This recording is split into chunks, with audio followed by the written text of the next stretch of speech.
নমস্কার বন্ধুরা, আমাদের রান্নাঘরে তোমাদেরকে স্বাগত। ডিমের অমলেট ছোট থেকে বড় সকলেরই কিন্তু খুব প্রিয়। সেই অমলেট ভেজে যদি এরকম আলু দিয়ে গা মাখা মাখা কারি করে খাওয়া যায়, তাহলে সেটাও নিশ্চয়ই খুবই লোভনীয় হবে। এই অমলেট কারিটা কিন্তু ভাত এবং রুটি দুটোর সাথেই খুব ভালো লাগে। সবার প্রথমেই আমি একটা বাটির মধ্যে দুটো ডিম ফাটিয়ে দিলাম।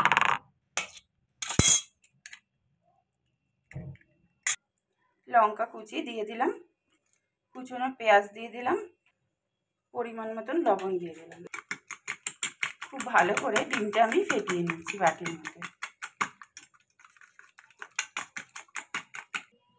একটা ফ্রাইং প্যান খুব ভালো করে গরম করে নিয়েছি, এর মধ্যে সর্ষের তেল ছড়িয়ে দিলাম। তেলটা গরম হয়ে গেছে, ফেটানো ডিম দুটো ফ্রাইং প্যানের মধ্যে দিয়ে দিলাম। ওই পিঠটা হয়ে গেছে, এরকমভাবে ভাঁজ দিয়ে অমলেটগুলো আমি ভেজে নিচ্ছি।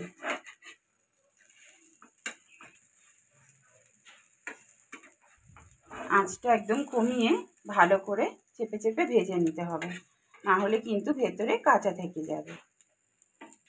আবার এই পিঠটা ঘুরিয়ে দিলাম, দিয়ে ভালো করে ভেজে নিচ্ছি।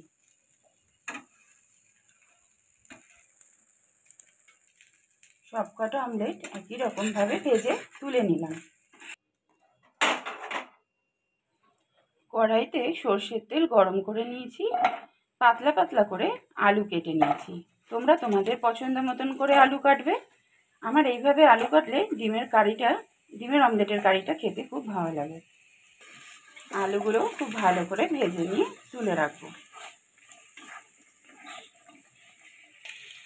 লবণ দিয়ে দিলাম, অল্প একটু হলুদ গুঁড়ো দিয়ে দিলাম।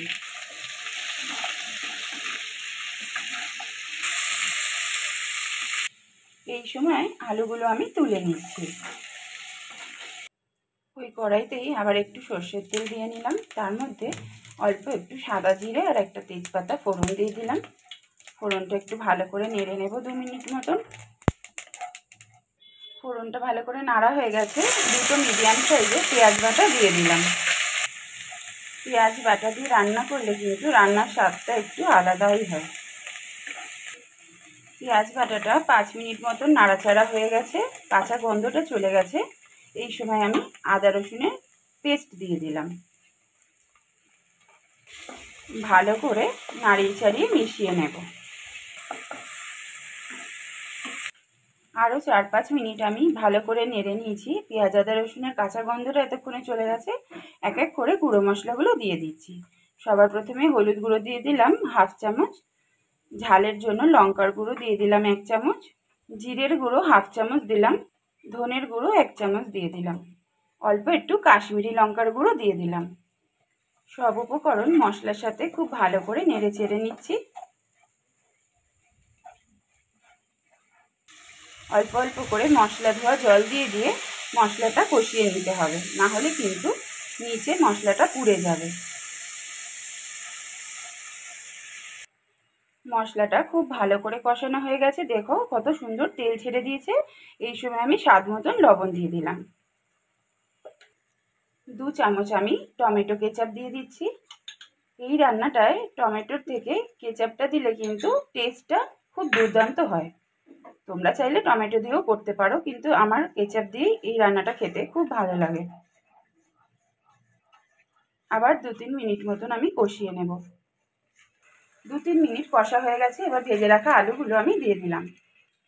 আলুটা যেহেতু পাতলা করে কাটা এবং আগে থেকেই ভাজা ছিল, খুব বেশি কিন্তু সেদ্ধ করতে টাইম লাগবে না। খুব ভালো করে মশলার সাথে আলুটা আমি কষিয়ে নেব 2-3 মিনিট মতন। সবসময় একঘেয়ে ডিমের কারি, ডিমের ঝোল, ডিমের অনেক রকমের পদ আমরা খেয়ে থাকি, কিন্তু অমলেট করে এইভাবে কারি করলে কিন্তু সকলেরই মুখের স্বাদটা বদলে যায়। তোমরাও এইভাবে করে খেও, দেখবে খুবই ভালো লাগবে খেতে। আলুটা মশলার সাথে খুব ভালোভাবে কষানো হয়ে গেছে। এই সময় আমি গ্রেভির জন্য পরিমাণ মতন জল দিয়ে দিলাম। এবার জলের সাথে আলু খুব ভালো করে মিশিয়ে দিয়ে একটু ফুটিয়ে নিচ্ছি। এই সময় আমি ঢাকা দিয়ে ভালো করে একটু সেদ্ধ করে নিই আলুটা। এই সময় ঢাকাটা খুলে নিলাম। আলুগুলো খুব সুন্দরভাবে সেদ্ধ হয়ে গেছে। ডিমের অমলেটগুলো এক এক করে আলুর ঝোলের মধ্যে দিয়ে দিলাম। হালকা হাতে নেড়ে চেড়ে ডিমের অমলেটের ওপর একটু গ্রেভিগুলো তুলে দিচ্ছি। এই সময় কিন্তু আবার ঢাকা দিয়ে দিতে হবে, অমলেটের মধ্যে যাতে মশলাগুলো খুব ভালোভাবে ঢুকে যায়। 5 মিনিট হয়ে গেছে, আমি ঢাকাটা খুলে নিচ্ছি। দেখো ডিমগুলো কি সুন্দর মশলার মধ্যে ঢুকে গেছে। এই সময় আমি ধনেপাতা কুচো দিয়ে দিচ্ছি ওপর দিয়ে। 1/2 চামচ গরম মশলার গুঁড়ো দিয়ে দিলাম। একটু নেড়ে নিচ্ছি ভালো করে। এই সময় আমি ঢেকে দিয়ে গ্যাসটা অফ করে দিয়ে 10 মিনিট স্ট্যান্ডিং টাইমে রেখে ফিরে আসছি। ডিমের অমলেটের কারি কিন্তু আমার রেডি হয়ে গেছে। আজকে রেসিপি তোমাদের যদি ভালো লেগে থাকে অবশ্যই ভিডিও শুরুতে একটা লাইক দিয়ে কিন্তু ভিডিওটা দেখা শুরু করো। আর ভালো লাগলে কিন্তু কমেন্টে জানিয়ে যেও যে কেমন লাগলো। নতুন বন্ধুরা যারা এসেছো আমার ভিডিও দেখতে, অবশ্যই যাওয়ার আগে কিন্তু একটা সাবস্ক্রাইব করে বেল বাটনটা প্রেস করে যেও। আমি ভিডিও ছাড়ার সঙ্গে সঙ্গে তোমাদের কাছে পৌঁছে যাবে। আজ এই পর্যন্তই আমাদের রান্নাঘরে। খুব শিগগিরই অন্য একটা ভিডিও নিয়ে দেখা হচ্ছে।